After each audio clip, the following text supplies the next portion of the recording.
Retour sur le plateau Equinox Soir, deuxième partie. C'est parti pour le temps du débrief. Madame, Monsieur, toujours en compagnie du professeur Jacqueline Koyor du Rassemblement démocratique du peuple camerounais. À côté de lui, c'est Alain Dupont, grand reporter au journal quotidien Le Messager. En face, nous avons Xavier Bellemé Anand du Social Democratic Front et Maître Cheikh Ali Al-Assad du Mouvement pour la Renaissance du Cameroun. Maître Cheikh Ali Al-Assad, Justice populaire. Pourquoi on en arrive là? Est-ce que c'est à encourager? Non, absolument pas. Quel que soit ce qu'on a subi, on ne pourrait en aucun cas. Mais seulement, c'est l'attitude du préfet qui me navre un peu. Comment ça? Parce qu'il se comporte comme un parent qui voit son fils grelotter de fièvre. Au lieu de l'amener, de lui donner des médicaments, il préfère casser le thermomètre.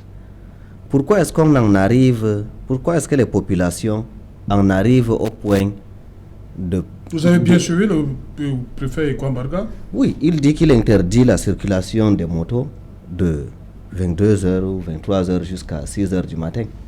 Quelqu'un m'a envoyé sa décision là. Il dit c'est pour mettre fin à... Non, c'est pas comme ça. Déjà, si on reste sur le domaine de la justice populaire, oui. Pourquoi est-ce qu'on en arrive à ce stade? C'est parce que les populations ont l'impression que la justice ne fait plus son travail. C'est parce que aujourd'hui, ce n'est pas un secret, ce n'est plus un secret. Vous arrêtez un voleur en flagrant délit, vous l'amenez dans un commissariat ou une gendarmerie, il rentre au quartier avant vous. Il rentre avant vous? Il rentre au quartier avant vous. C'est-à-dire vous le laissez entre les mains des gendarmes ou des policiers. Avant que vous n'arrivez au quartier, il est là déjà. Il est même déjà rentré, il s'est lavé, il s'est déjà changé. Parfois, vous tombez sur un chef d'unité qui aime son travail, qui est passionné par son travail, qui refuse toutes les compromissions, les pots de vin, les appels et tout et tout. Il le défère devant le procureur de la République. Vous pensez que cette fois-ci, c'est la bonne, le délinquant va aller en prison. Mais à 18h, on le lâche, il revient au quartier avant vous. On a vu un cas similaire dans le Mongo, hein, avec le capitaine Mebuis qui a mis la main sur beaucoup de malfaiteurs de ce côté-là. Mais il a été surpris que quelques semaines après, ces personnes reviennent au quartier. Serge Alain, j'ai essentiellement plaidé au pénal, à tel point que les gens pensent que je ne connais que le droit pénal. Je peux vous citer des exemples et des exemples et des exemples. Et j'ai eu des clients délinquants, des clients criminels, des bandits de grand chemin et tout. Ce qui dissuade le délinquant ou le criminel, ce n'est pas en fait la sévérité de la sanction. Ce n'est pas le fait de savoir que je serai condamné à 20 ans de prison ou 6 mois de prison. Ce n'est pas ça qui le dissuade. Ce qui le dissuade, c'est la certitude de la sanction. Lorsqu'une personne sait que, en commettant cet acte, si je suis pris, forcément, j'irai en prison, je serai jugé. Ça le dissuade. Mais nous avons aujourd'hui dans notre société, et c'est vraiment le fléau. Le régime RDPC n'est pas le plus grand fléau que nous avons aujourd'hui. Le véritable fléau, c'est cette corruption qui est encouragée, ce trafic d'influence. Nous avons des bandits connus et reconnus, des bandits qui assument leur statut de bandits, mais qui marchent en narguant les honnêtes gens. Du coup, donc, la population est lasse, est fatiguée, la population est désespérée, et c'est dans un sentiment de révolte. Non pas que je les excuse, ceux qui ont lynché les bandits, mais je dis, voilà les motifs, les motivations profondes qui ont permis l'accroissement du phénomène de la justice populaire. Ce que le préfet aurait dû faire, c'est que, au-delà de renforcer l'appareil sécuritaire, les patrouilles nocturnes, installer les caméras de vidéosurveillance. Et par rapport aux caméras, il faut que je vous révèle un secret. Le préfet qui doit faire ça? Mais il est le représentant du chef de l'État. Ces rapports sont très lus à la présidence de la République. Aujourd'hui, vous êtes agressé. Et ça, c'est des cas, c'est des dossiers qui sont passés par mon cabinet. Vous êtes agressé, vous allez porter plainte, on vous demande de l'argent. pour pouvoir accéder aux bandes de vidéosurveillance. Vous avez été agressé où? Rond-point Loncac. Ah d'accord. Vous donnez 50 000 et l'heure à laquelle vous avez été agressé. Donc, on vous vole votre téléphone. Le téléphone peut être tracé. Mais on vous dit que c'est 50 000 pour prendre les listings des appels, pour localiser votre téléphone. C'est tous ces entraves à la bonne marche de la justice qui ont poussé les populations à ne plus avoir foi en la justice, du moins en la justice étatique. Ils ont décidé donc d'appliquer la plus vieille loi que l'humanité connaisse, c'est-à-dire la loi du lynch. Oui, la loi du talion. Oui, talion même, vous pouvez dire non, talion c'est œil pour œil, dent pour dent. Mais la justice populaire, vous arrachez peut-être un sac qui contient peut-être 1000 francs ou juste un mouchoir, quand on vous arrête, on vous lynche carrément. On se dit que le bon bandit, c'est le bandit qui est mort. Oui, nous vivons tous dans les milieux urbains. Le bon bandit, c'est un bandit mort. Parce que le bandit, à quoi ça sert? Personnel, je dis moi, vivant à Douala depuis plus de 10 ans, connaissant presque tous les chefs d'unité avec qui je partage des bons moments, on se tirait, on se chamaille. J'ai été agressé, lorsque je dépose la plainte, on me demande 50 000 pour retracer mon téléphone. Supposez donc qu'en marchant dans mes balades, je reconnaisse mon voleur et que je me mette à crier voleur et qu'on vienne le lyncher.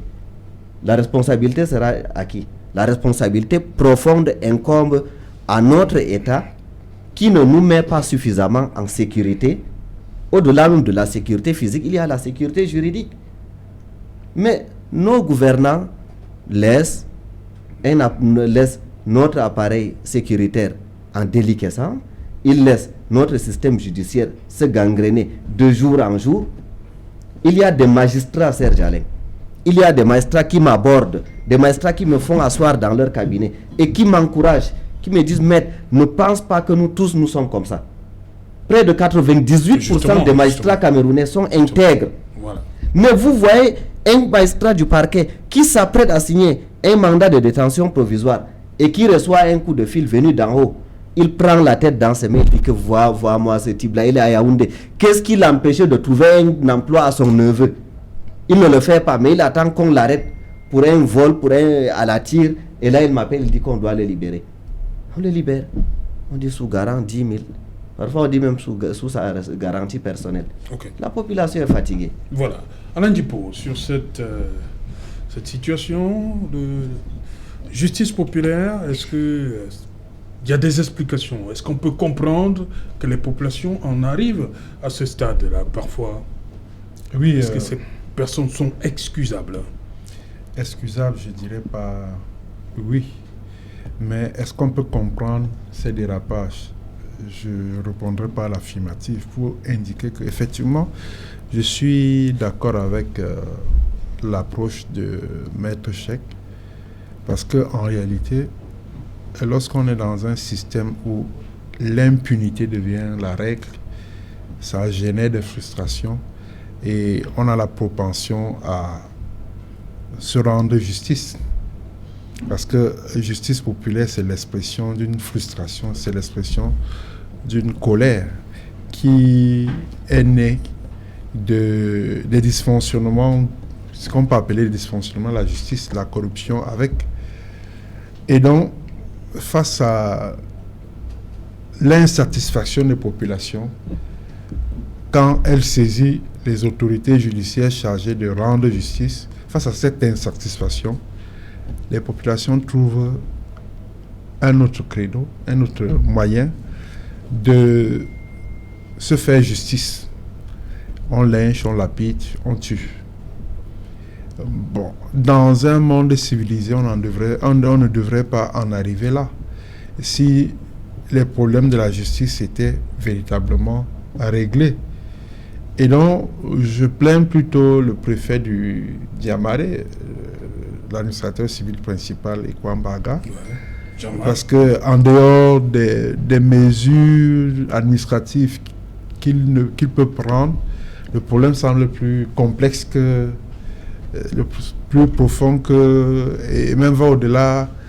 En fait, c'est des mesures qui ne sont pas faites pour tordre le cou à la situation que nous décrions tous aujourd'hui, parce que personne ne peut valider en temps normal le phénomène de justice populaire.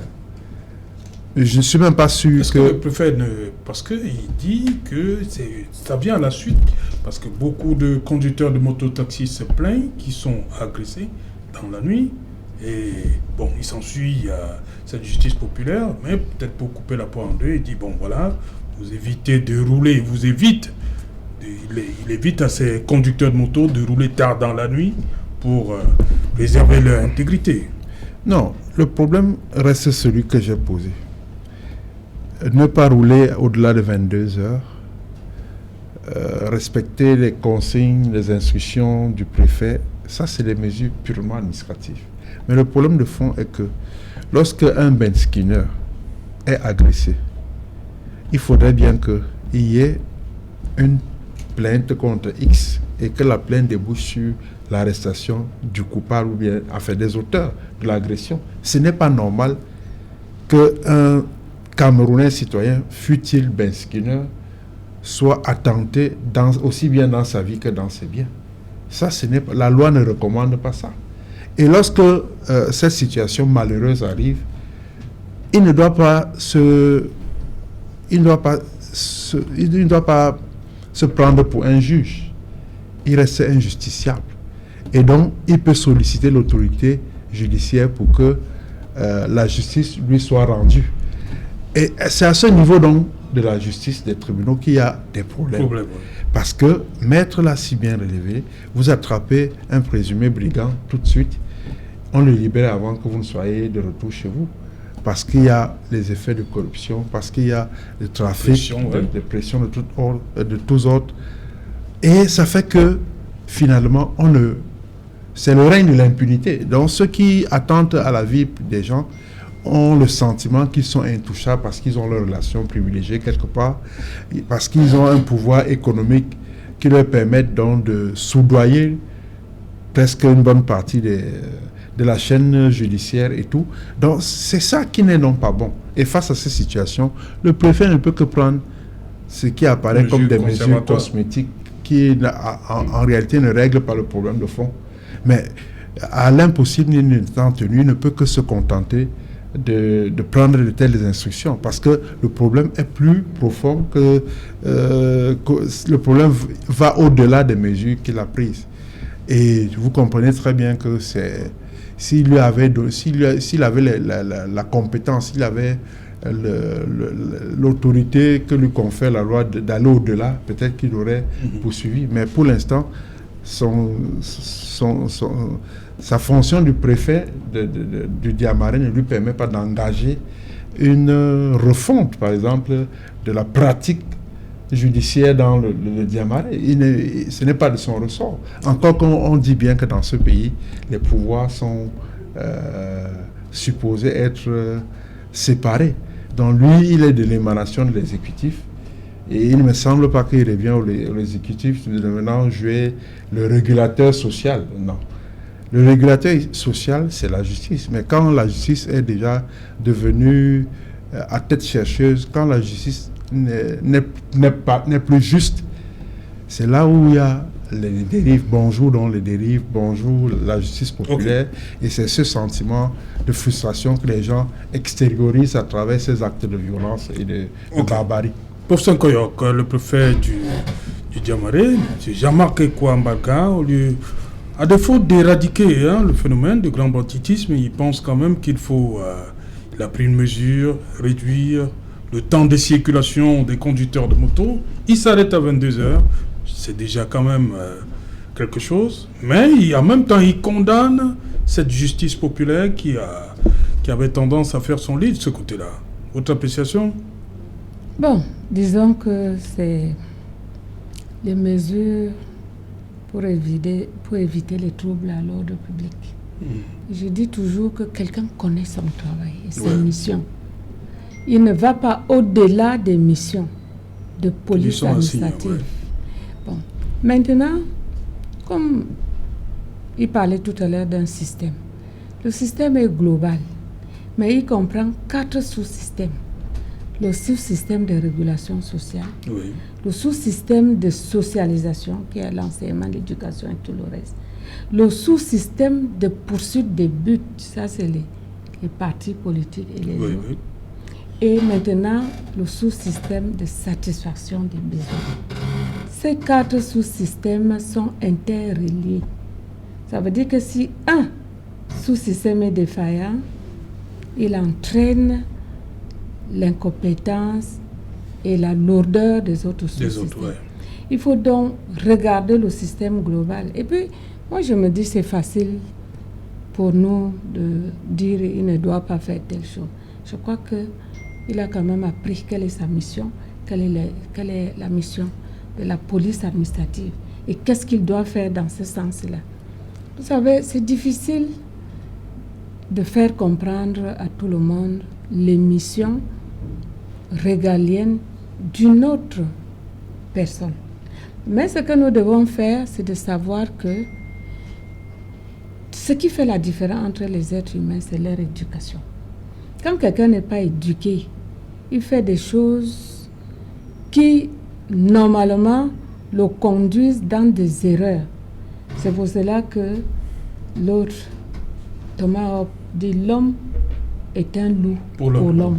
Parce que quand l'homme, même si c'est une femme et son bébé, quand il y a déjà 2 personnes, c'est déjà 2 entités.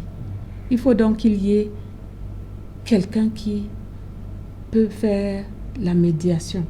Donc, un État, en général, doit avoir une population, un territoire, une autorité, voilà, gouvernement, et la capacité de coopérer. S'il y a un élément qui manque, vous n'êtes plus un État. Donc, c'est tout à fait logique qu'il y ait une autorité. Mais quand les gens ne veulent pas que le préfet joue le rôle de l'autorité administrative, alors que c'est sa mission, si ça ne va pas, c'est lui qu'on va sanctionner. Donc moi, je me dis, il joue son rôle. Et n'oublions pas que le nord et l'extrême nord sont les zones qui regroupent le plus grand nombre de réfugiés. Je me dis que l'État doit regarder cet aspect. C'est-à-dire, avant d'accepter les camps de réfugiés quelque part, il doit comprendre l'impact que cela aura au niveau des populations locales. Oui. Là, ce n'est pas seulement vouloir aider ceux qui viennent d'ailleurs, mais il faut avoir l'impact de ces réfugiés. Parce que généralement, les agressions nocturnes ne sont pas nécessairement des Camerounais. Oh non, voilà. Beaucoup plus de Camerounais. Donc, parce que c'est un réfugié qui agresse, il ira en prison. Laissez-moi. Mais un Camerounais qui agresse et qui est libéré, c'est un fils de bonne famille camerounaise. Permettez. Moi, je ne vois pas de bonne famille. Quand quelqu'un n'est pas bien éduqué, il devient un agresseur. Je parlais des barons, madame. Je suis en train de dire que ce qui fait la différence entre les hommes, c'est leur éducation. Et quand les gens se retrouvent dans des conditions de vie difficiles, ils n'ont pas parfois d'autre choix que d'aller faire des agressions et trouver de quoi manger. Donc je me dis, il faut que cela soit étudié pour qu'on sache que le Cameroun, qui est une terre d'accueil pour presque tous les réfugiés de nos voisins, ce côté-là doit être aussi étudié, approfondi, pour que les mesures soient prises, pour que le gage, la garantie d'aider à l'accueil des réfugiés ne se retourne pas contre la population camerounaise. Alors vous allez voir les armes légères qui transitent généralement, c'est les gens qui ont utilisé ces armes au niveau de leur pays. Quand ils arrivent, ils revendent ces armes-là aux bandits. Donc, quand vous voyez qu'au niveau international, on lutte contre la prolifération des armes légères, parce que pour acheter une arme, il faut avoir une autorisation. Mais quand les gens viennent ils cachent les armes partout, ils liquident parce qu'ils ont besoin d'argent. Ce sont ces armes-là que les gens utilisent pour agresser ceux qui conduisent les motos la nuit. Moi, je me dis, conduire sa moto jusqu'à 22 heures, c'est tout à fait logique. Mais aller au-delà de 2 heures, c'est déjà le refuge, le lieu. C'est une activité dangereuse. Dangereuse.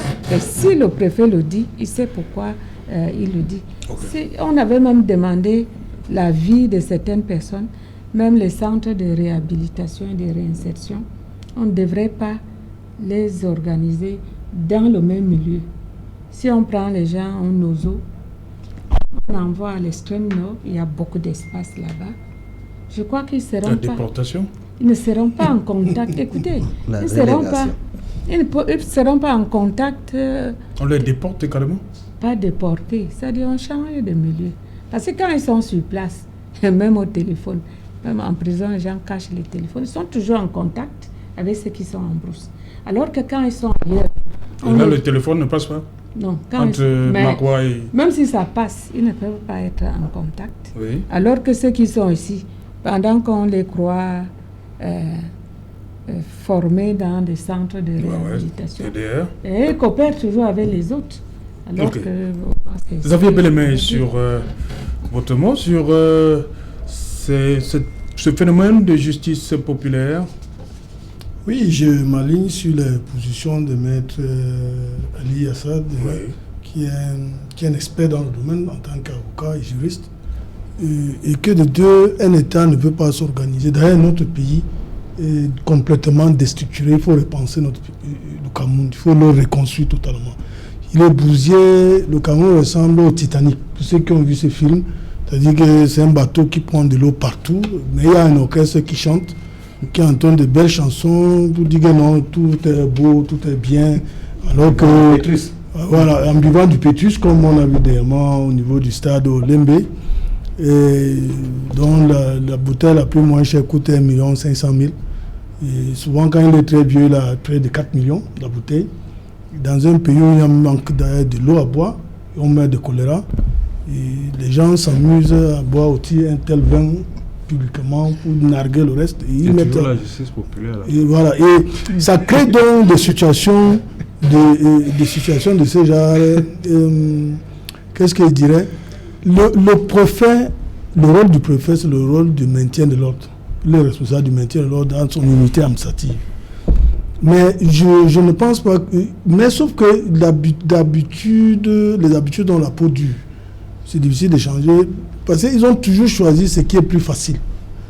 Et imaginez-vous dans une ville comme Maroua, dont je connais très bien, parce que M. Dia est journal à Maroua plusieurs fois. C'est une très belle ville, il faut le dire. Mais il manque de taxis normalement là-bas. C'est-à-dire le moyen de déplacement, de communication terrestre le plus facile et le plus régulier, c'est à travers la moto. Et si quelqu'un a une urgence à une certaine heure de la nuit, comment il va faire pour se déplacer? C'est qu'aller dans une pharmacie, courir rapidement dans une pharmacie, prendre peut-être quelques gadgets qui lui permettent de pouvoir boire et peut-être de tenir jusqu'au matin avant d'aller dans le plus proche hôpital, ou alors aller carrément en urgence à l'hôpital régional ou dans un centre de santé quelconque pour pouvoir qu'il y ait une intervention rapide.